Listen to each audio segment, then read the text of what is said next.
But here he is attacking Christians and saying that if you're a real Christian, then you ought to be for illegal immigration. Watch. And just remember, for all of you Christians out there, the evangelicals and whatever, and you're talking about, oh my gosh, the border, the immigration, whatever, just remember, of course, the border needs to be fixed. We need comprehensive immigration reform. Of course we do. We know that.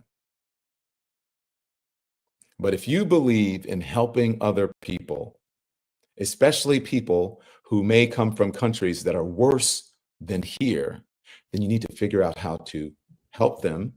If you're a Christian, if you're a believer, or whatever it is that you are, if you have any sort of belief, how to help incorporate them into our society, or to help make things better in the places that they are, so that they don't have the incentive, or they're not incentivized to come here, that things are good where they are and they want to stay. Just remember, Jesus, baby Jesus, Mary, Joseph, they were immigrants. What a miserable and awful person. I mean, you Christians and you evangelicals and whatever. Just like the contempt and the disrespect and the condescension in his voice is insane.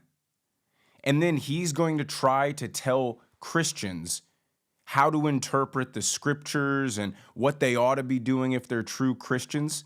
This man's not a Christian. So how is he going to tell Christians what they should be believing and that they're practicing and interpreting their religion wrong? And if they don't support illegal immigration, then they're not real Christians. And the solution of, well, then you need to do more to help the countries that are poor and doing bad so it disincentivizes their people from wanting to come here. I mean, are you serious? 6 billion people in the world are poor and live in bad conditions. That's not the job of the American government, is to fix the world's problems in hopes that people don't want to come here because their countries are doing good. Their goal is to focus on making the American country as good as it can be for its citizens. And they've completely lost sight of that, and that's why they got swept so bad in the election. Because that's exactly what they were doing. Prioritizing illegal immigrants, $10,000 credit cards, free housing, free education, free medical care. American citizens don't get that. They were sending hundreds of billions of dollars to Ukraine. So Americans are looking at, you're spending all this money on illegal immigrants, all this money on foreign wars, and we're here hurting? That's unacceptable.